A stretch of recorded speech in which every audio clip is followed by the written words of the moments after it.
It is confirmed. The Tennessee Titans will be selecting Cam Ward number 1 overall in the NFL draft. I'll break down the news on today's edition of Locked On Titans.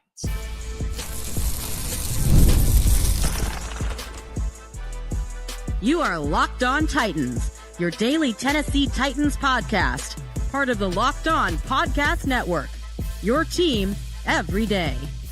Welcome to the Locked On Titans podcast. I am your host, Tyler Rowland. Titans fans, today's edition of the Locked On Titans podcast is brought to you by FanDuel. Right now, new customers can get $250 in bonus bets when your first $5 bet wins. On today's show, we got a ton to discuss. The Tennessee Titans power trio of head coach Brian Callahan, of general manager Mike Borgonzi, and also of president of football operations Chad Brinker sat down for their pre-draft press conference. They essentially confirmed Cam Ward as the number 1 overall pick. Not only that, but they talked about their best player available philosophy, and they sure did make it sound like they're going to pass on some talented guys that a lot of Titans fans are hoping that they'll take in round 2. They also talked about individual positions in the draft, like running back, like tight end, what they're looking for. So lots of great information to go over. Before we dive into it,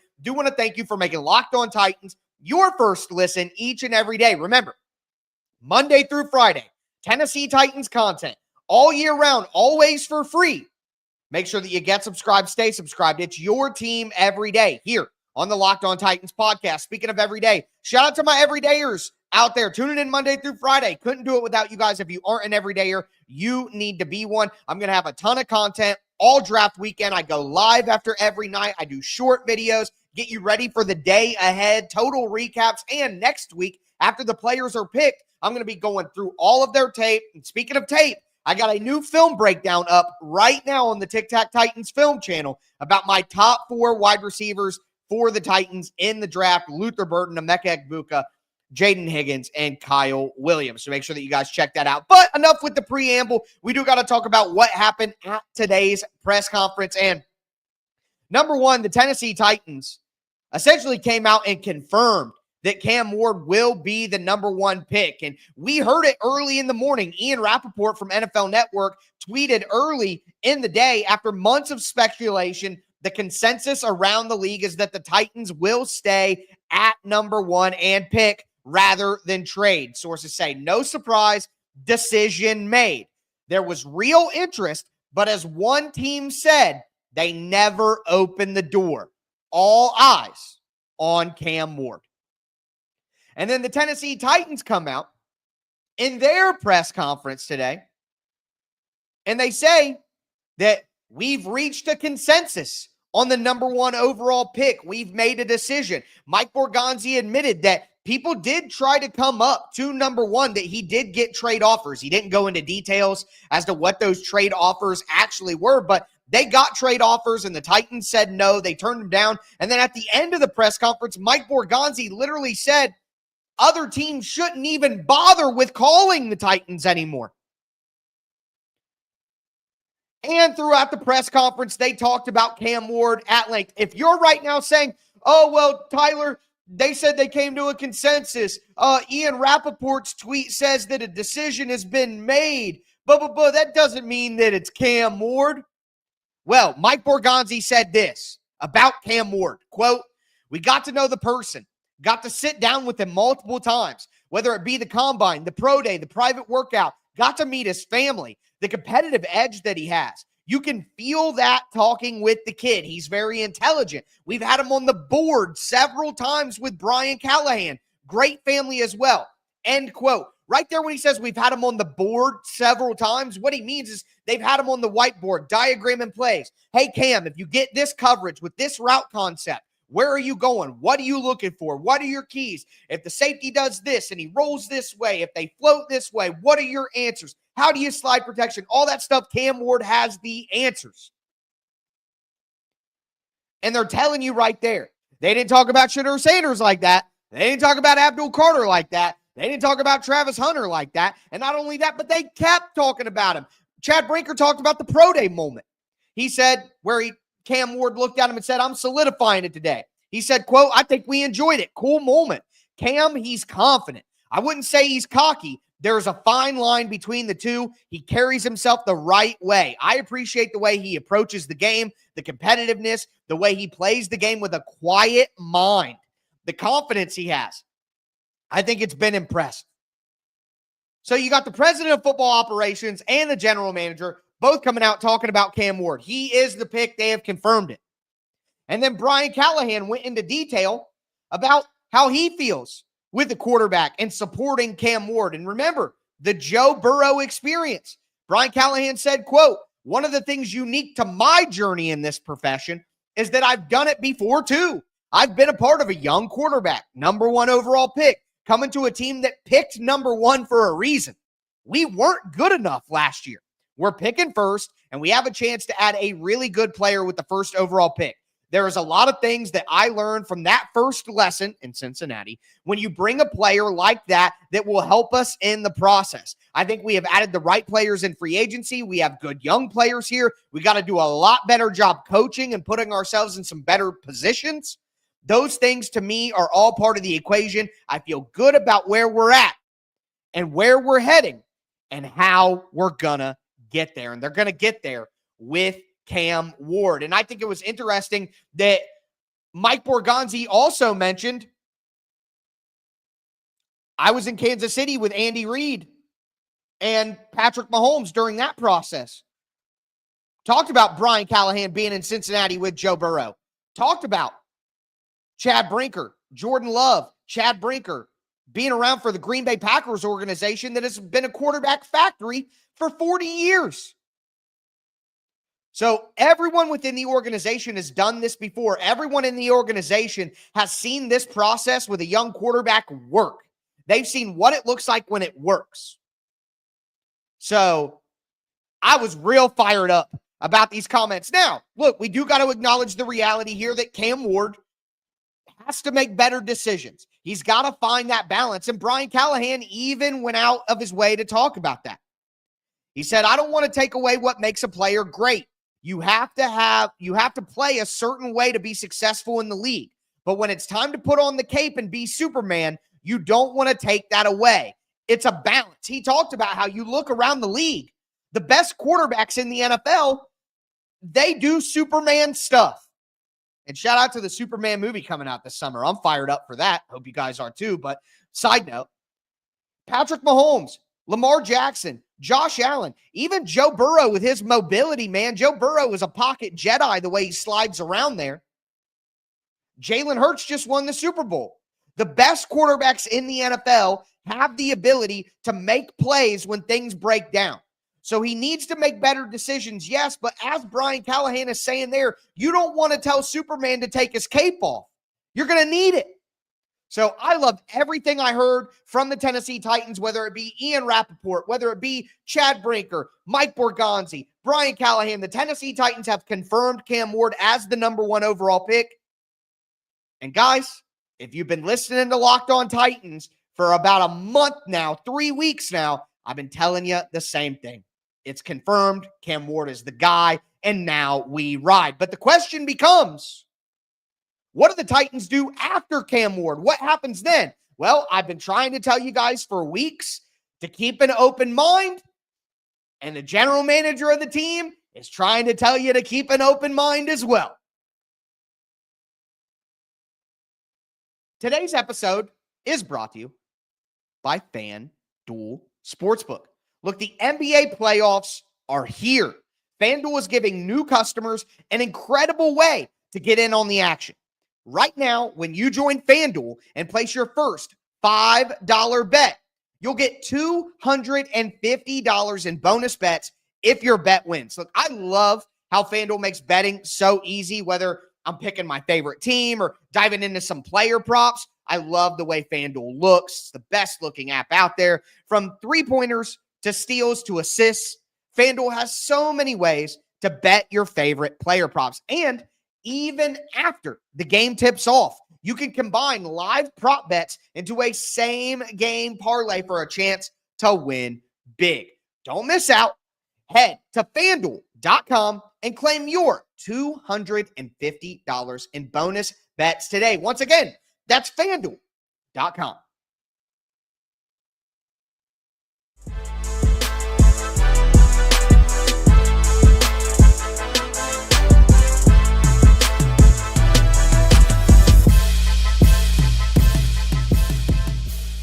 Titans fans, let's continue today's edition of the Locked On Titans podcast. We talked about the Tennessee Titans confirming Cam Ward as the number one overall pick in the pre-draft press conference. But now I want to talk about some other non-Cam Ward related things that they discussed, because they're trying to tell you guys not to expect certain players that you may be expecting, and not to expect certain positions that you may be expecting, just like I have been telling you for weeks now. Before we dive into those quotes, do want to thank you again for making Locked On Titans your first listen. Again, I have a film breakdown video on the Tic Tac Titans YouTube channel right now with my top 4 perfect pairing wide receivers for Cam Ward. Talked about 2 high-end guys, talked about 2 guys that could be there on day 2. Now, I say all that, but the reality is the Titans may not go wide receiver that high at all. And if you listen to some of the quotes that we got on Tuesday,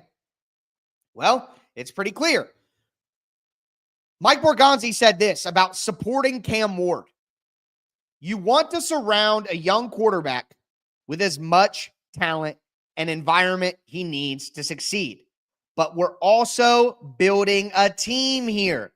There's a lot of holes on the roster. We have to make the best decisions for the team.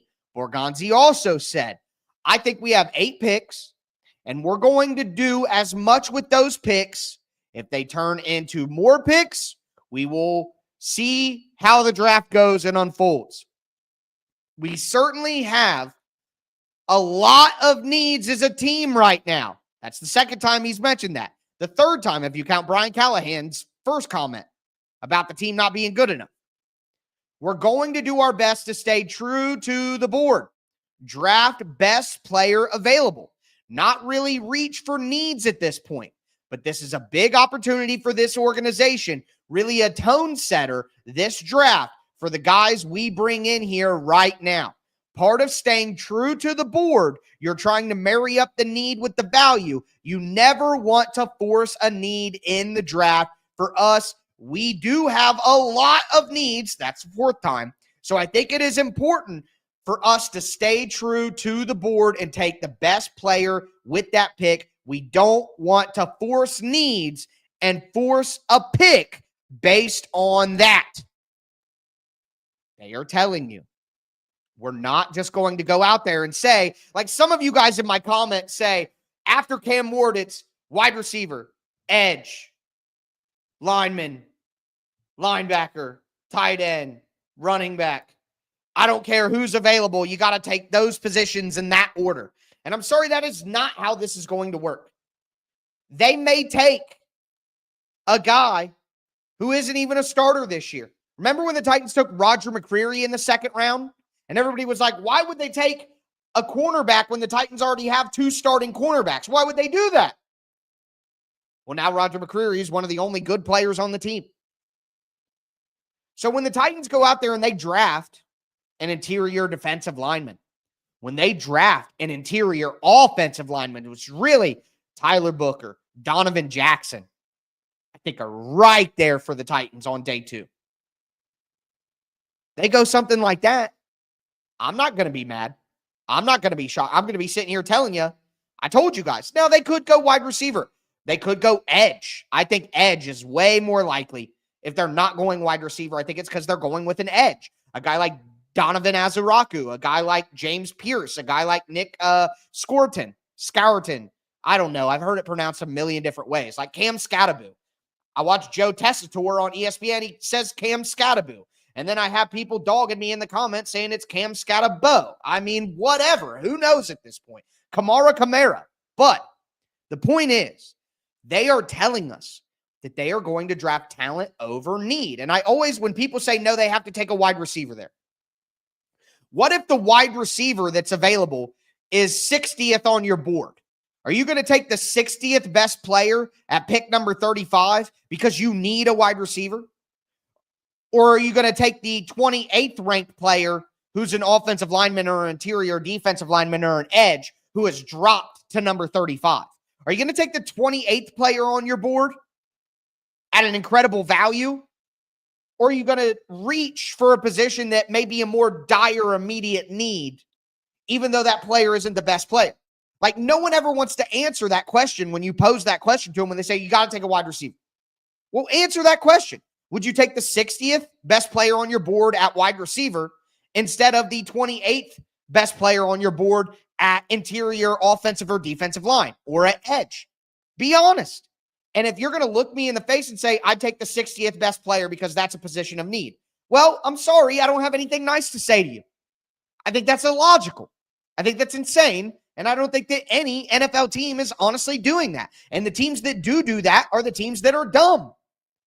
And we have a guy running the show who came from Green Bay and a guy running the show who came from Kansas City. Teams that draft very well and have been great organizations for decades. So I'm just trying to continue to push the point here that the Titans need to take the best players they can. If that means a guard, if that means an interior defensive lineman who's a pass rusher, if that means an edge rusher, if one of these incredible linebackers, like if Jihad Campbell drops all the way, I would consider that. Take the best players. And in the press conference also, I don't have the direct quote for this one, but Chad Brinker even said, we need good football players. We're going to stay true to our board. Like, you really have to do that. And he even admitted, Mike Borgonzi admitted that at previous times in his career, when he's reached on talent or he's reached on need instead of talent, he's been burned. Also, let me say this. I like Luther Burden. My number one perfect pairing for Cam Ward is Luther Burden because of how he could fit together with their skill sets. I have Luther Burden as my number 2 wide receiver in the draft. But when I hear Mike Borgonzi and Chad Brinker talk about, hey, this draft class is a tone setter. This is, this draft class is where we build our culture from. This draft class is the foundation for which our program will be built on. When I hear stuff like that, there's no way they're taking Luther Burden. There's no way. He's a character concern. He's a guy who isn't fully committed.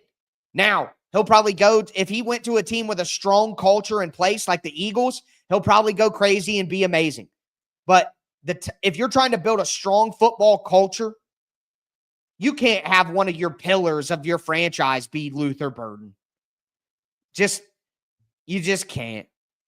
Emeka Egbuka, Jaden Higgins, Kyle Williams. Yeah, probably so. But I guess every time I hear the Titans talk and the closer we get to the draft, I feel less and less confident or more sure the Titans aren't going to take Luther Burden. Even if he's there, they're going to pass on him because they're trying to build a true football culture. And the locker room is too important. So I know a lot of people will disagree with that. I would still take Luther Burden, but what I think I would do and what I think will happen, always different things. Very, very, very rarely are they the same thing. What I would do and what I think will happen. So I'm just telling you guys, brace yourselves, not only for the Titans to pass on Luther Burden, but for them to do so with potentially a position that you don't think is a very big need. And the last point that I would make about this need talent conversation is the common denominator in folks who are, no, you got to draft wide receiver. No, you got to draft edge. Needs. You got to take the needs. The common denominator with all of the people who say that to me or respond like that is you're only focused on 2025. You want to win as many games you possibly can in 2025. That's why would I take an interior offensive lineman who isn't going to start this year over a wide receiver when they desperately need wide receiver? Well, because you're more worried about 2026 than you are 2025. That's why you would do something like that.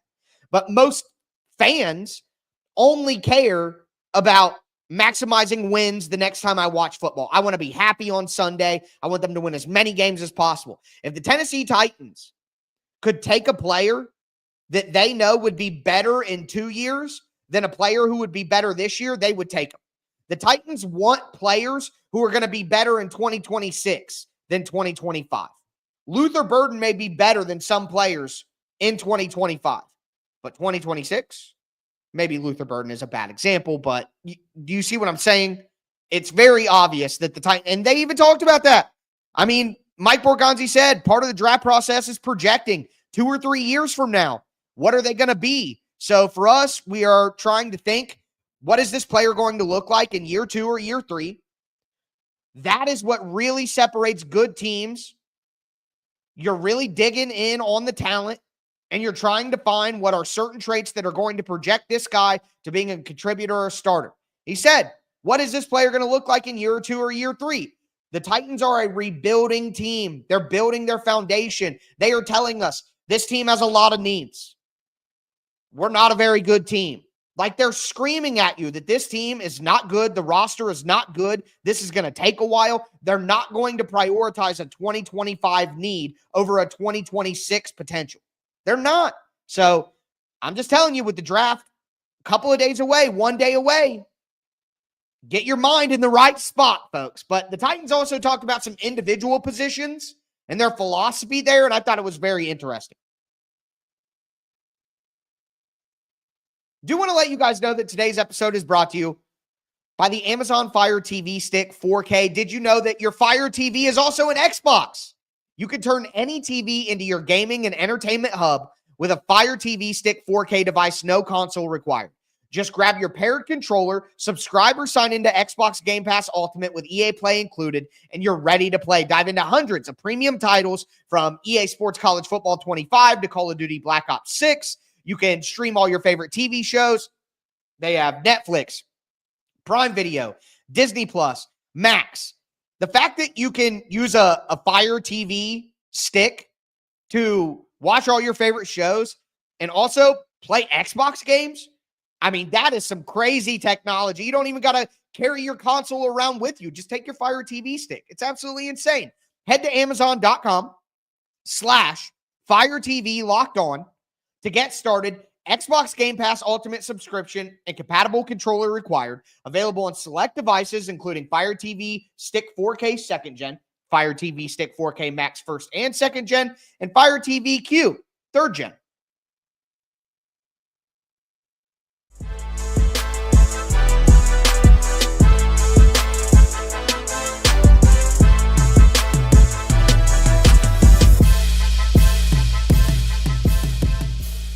Titans fans, let's cap off today's edition of the Locked On Titans podcast. We talked about the comments on Cam Ward. The Tennessee Titans have confirmed Cam Ward as the pick. We talked about the open-mindedness that a lot of you guys need to have as we go into day 2 of the NFL draft. The Titans are going to be drafting for talent, not 2025 need, just like I've been telling you for multiple weeks. But want to talk about some other, I guess, more miscellaneous comments from the press conference on Tuesday, some individual player philosophy things that the Titans talked about. I found very interesting. Number one, the Titans talked about the running back position.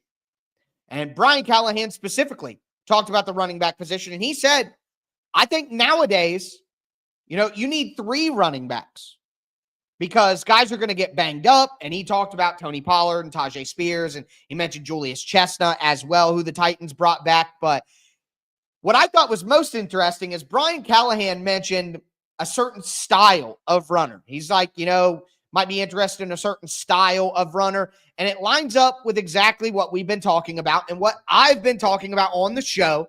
I hate to be so I tried to tell you, I've been telling you, blah, blah, blah. But everything that they're saying in the press conference is exactly what I've been saying to you guys when we've talked about these positions for a month now. So it's like running back. What do the Titans need? They need a big, physical, powerful running back. And Brian Callahan talked about specific style, but he also did say more than anything, you need 3 good runners. So I think what he's saying is the Titans are open to other styles of running back, but he also did mention, maybe a certain style would fit best.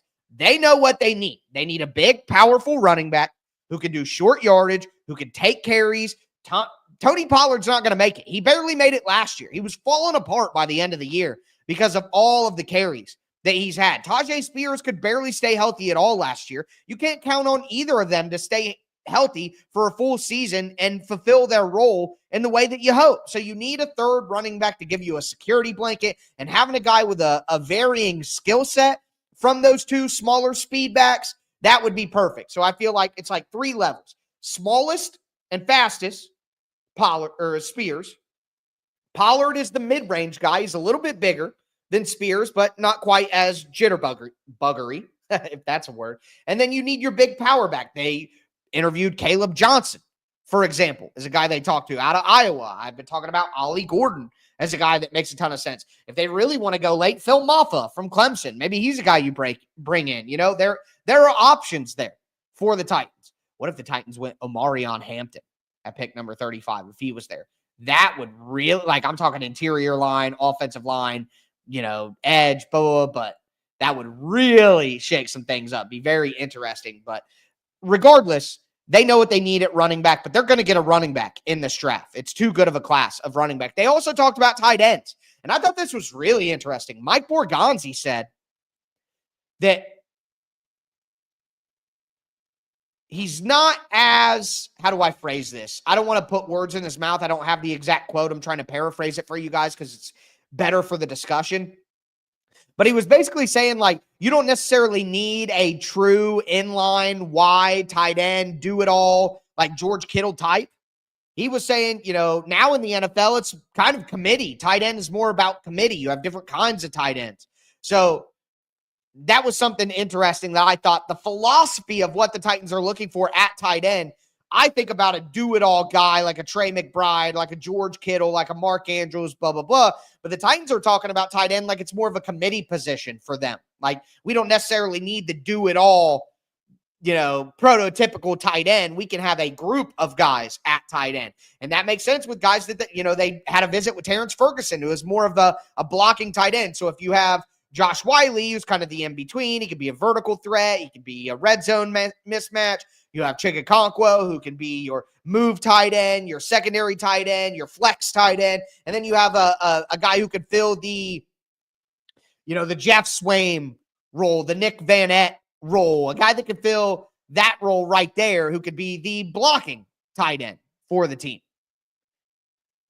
That would make sense. So later in the draft, getting a tight end, Jackson Halls is a guy that I really like in that range. What's the guy's name? Tiffin, I think it is. The tight end would make a lot of sense as well. Big body blocking tight ends. But I just thought it was interesting that they talked about tight end as a committee position, like running back, rather than one where you're looking for a bona fide. So very, very interesting there. The last few things I want to mention is when Mike Borgonzi talks about Will Levis, he said, Will Levis is a quarterback on our roster, big pause, who still needs to develop. But I'm sorry, guys. I think Will Levis will be traded. There are some people who don't think that. I think Will Levis is 100% going to be traded. So it just doesn't make – I've said this all season long. It doesn't make any sense in the world to bring in Cam Ward as the number 1 overall pick and try to establish a culture with him as your leader in the face of your franchise and still have Will Levis in the locker room, who probably has strong bonds and friendships with other people in that locker room, whether he failed or not. Football players aren't going to be like, oh, you threw an interception, I hate you. Football players are militaristic. They're like, that's my brother. I don't care if you make a mistake. I've seen the best you can do. You're going to rebound. You're going to do better. You're like, players don't give up on each other like that. So it would just be way too awkward. Get Levis out of the locker room for whatever it takes. Let Cam Ward come in with a fresh start without having that weird awkwardness in the locker room, man. I'm not into that. Last few things I can think of.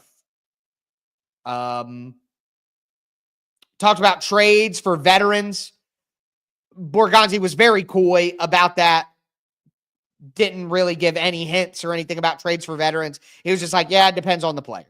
It depends on the player. So I thought that was interesting. But with that being said, that is going to do it for today's edition of the Locked On Titans podcast. So we talked about all of the comments from the power trio from the Titans. Tomorrow, I'm going to have a full draft breakdown, full preview for you guys, going over my favorite options at every position, who I think are the best fits for the Titans, different rounds, different trades they can make. And again, we talk about a trade back, but as I said on March the 15th, I think there's a good chance that the Titans trade up into the top 100. So we'll discuss that on tomorrow's full draft preview, but the draft is here, folks. Make sure you get subscribed, stay subscribed. But as always, I am your host, Tyler Rowland, and this was Locked On Titans.